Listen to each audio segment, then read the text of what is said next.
Hello and welcome to this Facebook Live.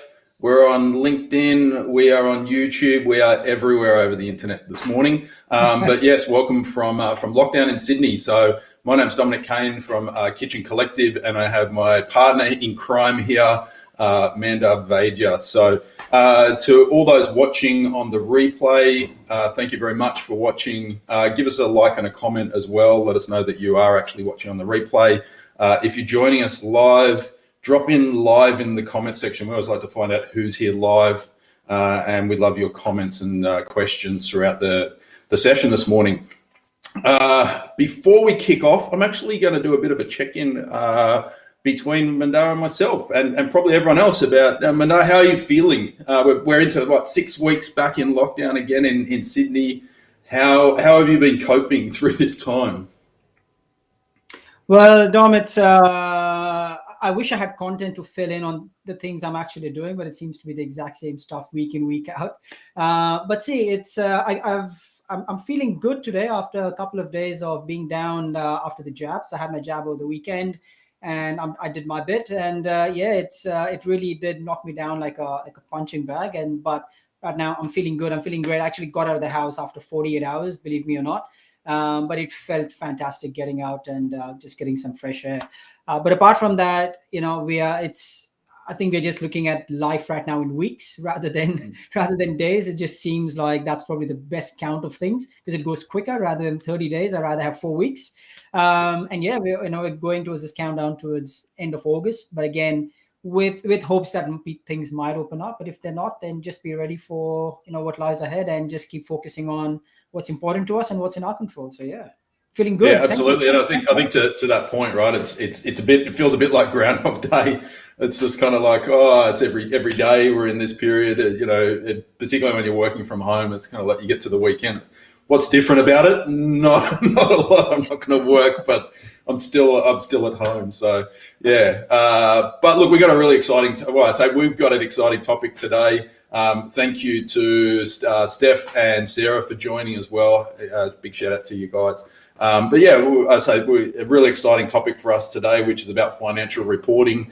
It's not everyone's favorite subject, but you know what, right? It's something we've been talking about with our clients for pretty much for the last sort of four or 5 weeks, hammering everyone around, looking at your financial reports, understanding where your business is at. And so we're really, as you probably tell, we're really super passionate about this topic because it's the thing that actually gives you certainty in an uncertain environment. And this is absolutely, don't care which country you're in at the moment, it's absolutely one of the challenges, which is how do I pick what's going, how do I keep my business afloat for some people, for others it's, how do I make as much profit as I can during what's arguably, one of the most difficult times that we're facing again in 2021.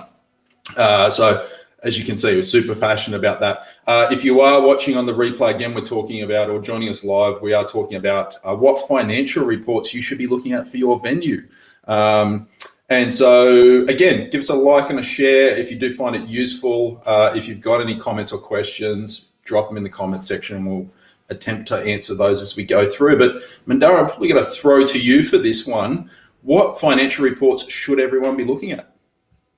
Yes. Now, this one is one of those things. Let me first start by saying that neither of us are accountants. Neither of us, have an accounting or a finance background to come in and love this topic. It's one of those things that we have learned to love because it just helps us so much, right? It just gives us all this information that helps us drive decisions in our sort of in our business, in the businesses that we've managed in the past. And this is something that we are passionate about sharing with business owners, because one of the things that we have noticed, and most of you would have gone through this experience yourselves, is the numbers sometimes just get overwhelming, right? So what should I be looking at? And I'm going to blame all those accountants over there who throw all these jargons towards us to make things more complicated. Now, I'm just kidding. I love you all. But it's more about keeping it simple, right? It's about learn as much as you're going to get information from it and then use that to your knowledge. There could be a whole wide range of reports and systems and and softwares that can give you so much information, but if you're not going to use it, then it becomes pointless and it gets overwhelming. So what we do with our clients as well, and what we have used, is for us to find the simplest, easiest way to find what's happening in your business, and how do you start driving decisions based on that, right? So before we dig into exactly what we use in our processes, in our sort of formats with our clients and in our business as well, some of the things you've got to remember. First of all, so your P&L, yeah, your profit and loss, that long looking thing that's always creeping up every month, every year, that is your everything. That's perhaps the one report that you need to be looking with your most attention. Right now, a P&L could be broken into a month, into a year, into a week as well, and I'll get into that in a second. But your P&L is where everything just should be your focus in regards to understanding your business. Your P&L numbers never lie, right? That's your number one thing. Always remember that your numbers never lie, and everyone says that, but it's true. And because they don't lie, it's easy for you to have a reality check on your business, right? You know exactly how your business is performing, where it's been, where it is at right now, and driving decisions in regards to where you want it to go as well, right? So number one, your numbers never lie. You have to use your P&L as your scorecard, right? It's that all the things that you have going are reflecting on your P&L, right? You look at the numbers and what you have been doing, if it's been working or if it's not been working, or if there are certain areas that are not been working, what are the areas that you need to be focusing on to then start driving those decisions. And then again, the P&L is always going to give you a reality check week in, week out, month in, month out, on the things that you're doing are working or not, right? So use it as a scorecard in all the activities that you're doing.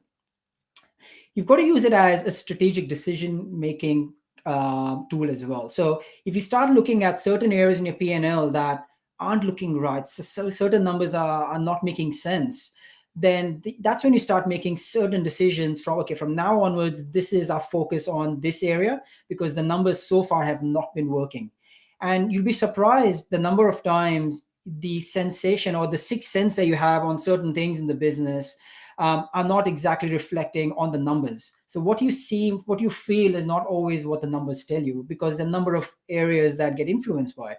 So always use that as, okay, now what I felt was probably not the right thing, but the numbers are not lying. So now I need to be making strategic decisions based on the data, based on the facts that the P&L is going to keep throwing at you every single month, right? Now, the other important thing, and the pandemic is probably being the biggest sort of eye-opener, is being your cash flow, right? So cash flow is king. You've heard that before, but right now, where we are in Sydney and in Melbourne as well, right now, and Queensland, is about what's in the bank. How are we going to sustain, being open, if at all, or staying in business right now? Sadly, it's the amount of cash that we have, the amount of cash that we can preserve is giving us a true reflection of how much we can sustain this as well.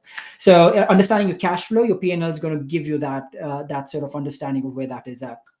And again, you've got amazing softwares these days that give you a quick snapshot of your P&L. You've got Xero, you've got QuickBooks, you've got MYOB. The integrations that these have are also amazing. So they have integrations with the software systems. They give you a quick snapshot of where your numbers are. You don't need an accountant every single week to tell you exactly where your numbers are. These systems are telling you where they're at. So again, use these systems, use these softwares to your advantage, to where you want the business to be as well. And lastly, again, what the P&L is going to give you is going to give you an understanding of your business, but then that's where you start determining and driving your KPIs, right? So when I say KPIs, is it KPIs based on increasing your sales? Is it KPIs based on dropping your cost of goods? Is it going to be a certain amount of labor percentage that you need to be maintaining? So what are those KPIs? Those are the KPIs. You start looking at the numbers and you start driving them as well. So it's helping your decision making. Yeah. So hopefully that's what your P&L is going to do for you. And with that in mind, I'm just going to quickly show you what we do with our clients and what's really worked for us. Now, there's no right or wrong way of doing things. This is our version of doing it. If you might find an easier way of doing it, then let us know. If you're watching it in the replay, or if there are other tips and tricks that you're aware of, just let us know about what you're using in your business as well. So the way we look at our numbers is we look at our numbers on a daily basis. You're right, exactly. We look at it every single day. We look at our numbers on a weekly basis, yeah, and then we look at the numbers on a monthly basis, right? Just keeping it short and simple. We're not talking about annuals right now. We're not looking at 5-year plans. We're not looking at any of that. We're just looking at your tracking daily, weekly, and monthly, right? Now, when we look from a daily basis, I'm just going to take you through an example that I've just got here for you, and just show you exactly how we'll be tracking this. Okay, so I've got a template over here that we use to track it each day, right? So if you look at this section over here, we've got your sales, you've got your dates, and then you've got your day. Nice and simple. And what you're doing is you're tracking your transactions, you're tracking your tickets, you're tracking your sales. In this example, I've got catering sales as well. If you've got a business that's got catering, so you add in the catering sales, and then you've got total sales that's spit out for that day. So you know by the end of the day where those numbers are. Now you might ask, well, am I meant to be manually putting these numbers in? And the answer is yes. So you might be using different softwares to get your sales. You might have different POS systems. But the way we like doing it is putting everything on one small spreadsheet where you're able to track everything in one spot. So you've got your sales, you've got your labor, and I'll show you the other areas as well.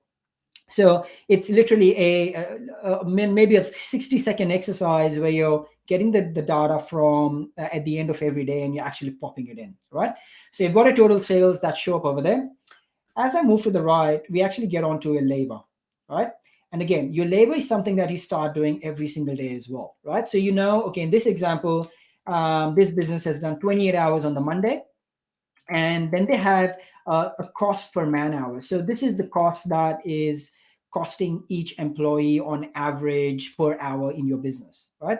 And then you've got your timesheet cost. What is it that in dollar terms, what that means? And you might also actually put in a salary for the owners. If you're an operator and you're drawing a salary, so what's that salary per day that you're actually drawing out of it? And from a total labor percentage, where does that sit?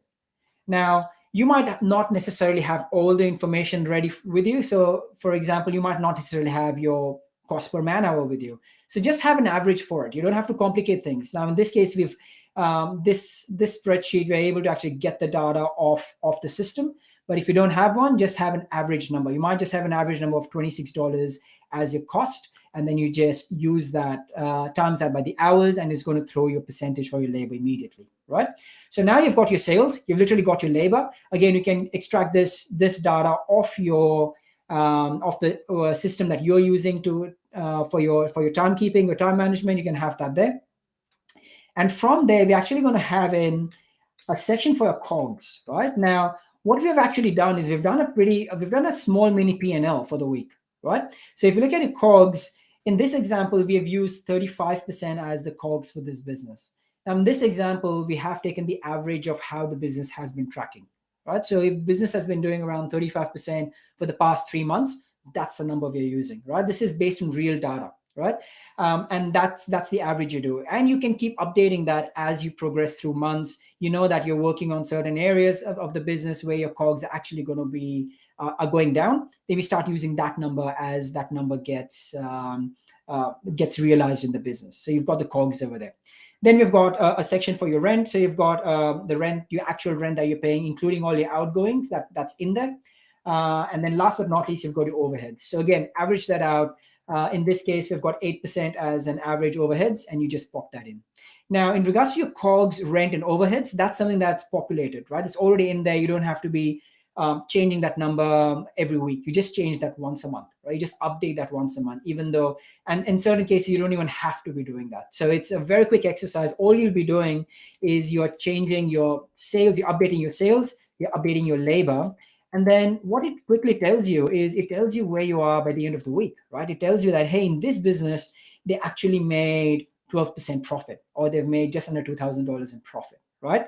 Now, this pretty much becomes your weekly report. So you're not actually doing anything for your week. So every single day, the 60 seconds that you put in adding in your sales, adding in your labor is giving you your profit by the end of the week. Now, this is a very high level number of areas, or the number of other sort of factors that might determine the final profit number, but it's giving you a ballpark number. It tells you that, hey, this has been a good week, and you understand the trends.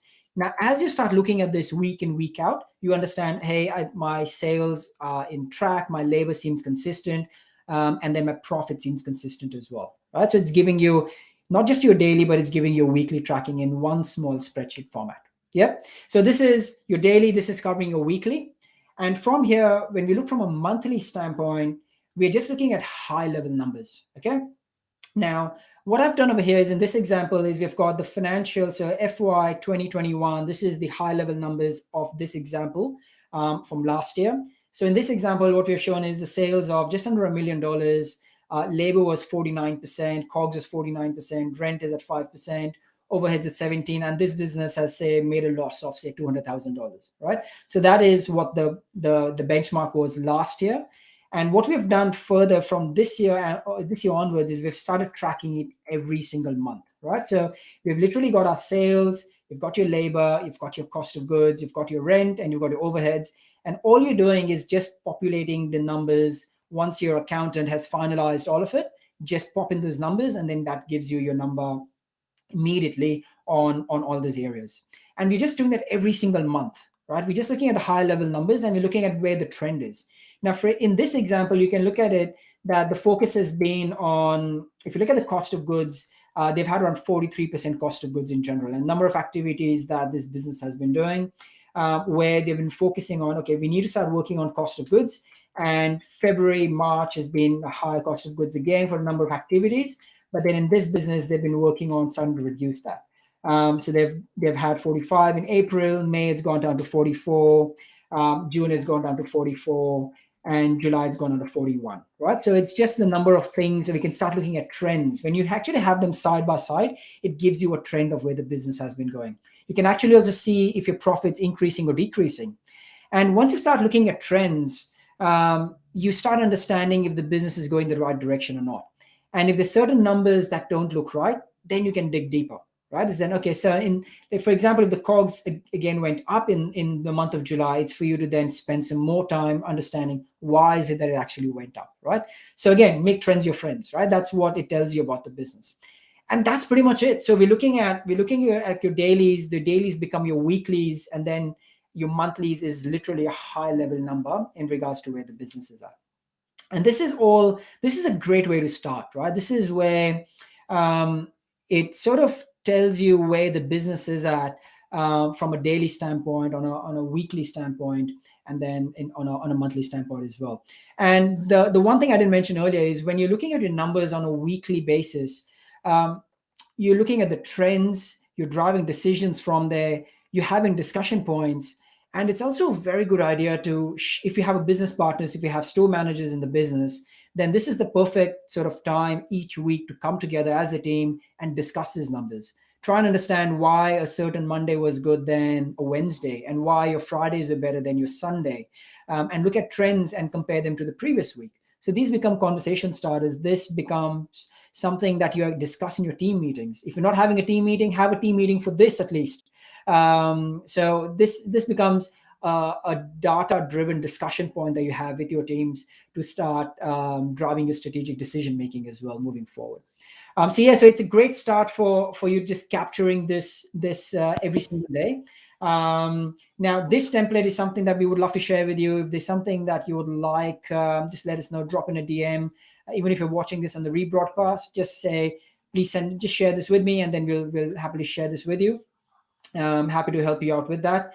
And my final tips in regards to your financial reporting as such is keep it as simple as possible, right? The simple you keep it, the more you're going to use it. The more less intimidating it's actually going to feel. You're going to start looking at it more often, because you know that when you look at it, it's actually making sense. So keep it as simple as possible. Integrate as much as you possibly can. So what I mean by that is, if you have your POS systems that integrate with your financial systems, if you're using Xero, you're using MYOB, make it all integrate.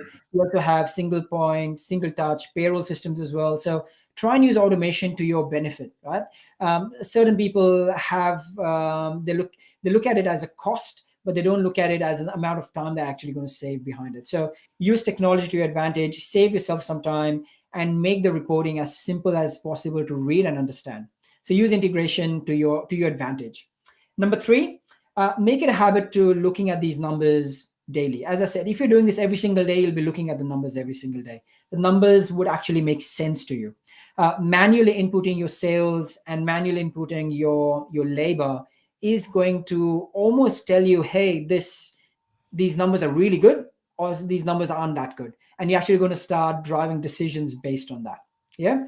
Number 4, make a champion within your business to take this task. If you're not that person, right? You might be the marketing guy. You might be the one who really enjoys time on the floor with your customers, with your team, and you hate being, on a computer. Get someone else to input that data for you. So find a champion within the business. But as long as it's happening, that's what's important. And last but not the least, make these reports your friend, right? Use them as a companion in your business to tell you the health of your business, where it's at. It allows you to make those decisions. It allows you to know where the business is at. And it's not about getting stressed about the data. It's not about, hey, I'm really not making money, this is stressing me out. It should be more about, I'm really not making money, or I'm not making enough of it, or I think I was making more than this. Then it's driving, okay, what do I now have to do to make sure that I'm making more money? Because it's the numbers actually telling you the reality of where the business is at. So these are my sort of 5 tips on what you can be doing for it. Again, we'll love to share this with you, and let us know if this is something that might be beneficial, and we'd love to share that with you as well. So Dom, I think trying to keep it as precise and as short as possible, but you and I have both seen on how keeping it simple, keeping these numbers as easy to understand, as easy to input, and as easy to use for decision making is the most crucial thing, rather than getting overwhelmed with tons and tons of reports that a lot of people sometimes just look at and just get really scared of. These are my tips. That people can. That's it. Yeah, look, and I think there's some great tips there. Certainly around keeping it simple. Pierre's obviously has dropped in a couple of questions or a couple of comments there. One of them being, will you POU sales report? So it's for those of you who don't know, product locator unit. So it's the item sales report from your POS system. Will it give you an accurate COGS? And COGS is a whole other kind of basket of information, but certainly I think if you're looking to really understand your theoretical cost of goods, which is where you can kind of say, well, what should I be doing versus where I'm actually performing? So where's the difference between those things? So a POU sales report can certainly help with that, but I think we'll dig into how to break down your COGS in another video, another workshop. And another suggestion from Pierre is allow your managers, 1 day a week as an admin day, and whether that's kind of 1 day or a couple of hours, depending on the size and type of the business. But I think a really great suggestion there, which is giving the team, if you've got managers doing this, or if you're doing this yourself, set some time aside on a regular basis to actually dig through these numbers and understand what's driving them. If you don't.